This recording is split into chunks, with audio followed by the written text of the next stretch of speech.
పోతన భాగవతము వరాహావతారము సనకాదుల వైకుంఠ గమనమును మనం తెలుసుకుంటూ ఉన్నాము. వర వైకుంఠము సారసాకరము దివ్య స్వర్ణ శాలాంక గోపుర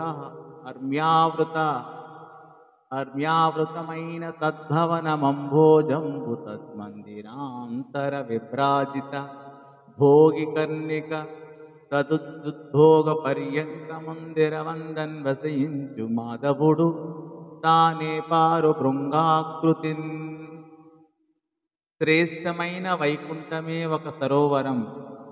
దివ్యమైన బంగారు మంటపాలతో గోపురాలతో మేడలతో కూడిన ఆ మహామందిరమే పద్మం.